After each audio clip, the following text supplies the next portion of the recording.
Tindakan pantas seorang remaja berjaya menyelamatkan keluarganya daripada rentung dalam kebakaran di Felda Keltih 2 di Dumon, Terengganu pagi tadi. Dalam tragedi sekitar jam 10 pagi itu, lawangan Muhammad Amirul Shah Khairul Azhar 14 tahun mengejutkan dua bapa saudaranya yang juga OKU sebelum dibawa keluar melalui pintu belakang.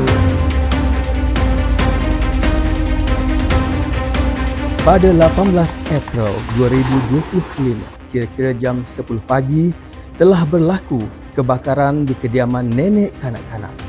Ketika kejadian, kanak-kanak yang tinggal bersama nenek sedang tidur di ruang tamu. Beliau terjaga apabila terasa bahang panas dan mendapati api mula marak di bilik bapa saudara sulung yang dikenali sebagai Pak Long. Tanpa membuang masa, beliau bertindak berani ke bilik tersebut dan melihat bapa saudaranya sedang termenung melihat api yang marak di hadapannya.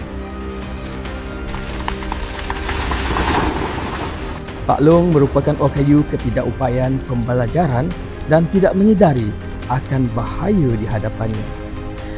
Lantaran itu, kanak-kanak menjerit memanggil bapa saudaranya ke dapur untuk keluar melalui pintu belakang dan memastikan bapa saudaranya itu selamat.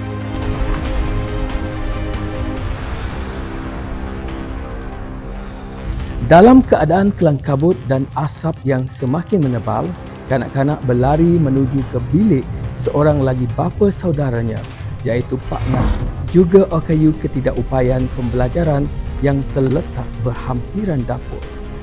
Ketika ditemui, Pak Ngah sedang leka bermain Lego. Api yang semakin marak mula merebak ke bahagian lain rumah.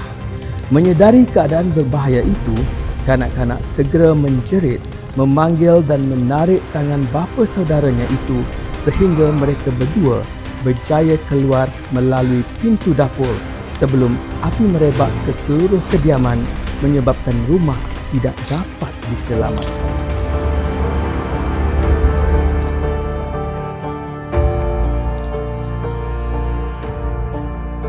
Muhammad Amirul Ashraf bin Khairul Azhar menyelamatkan dua bapa saudara OKU daripada kebakaran.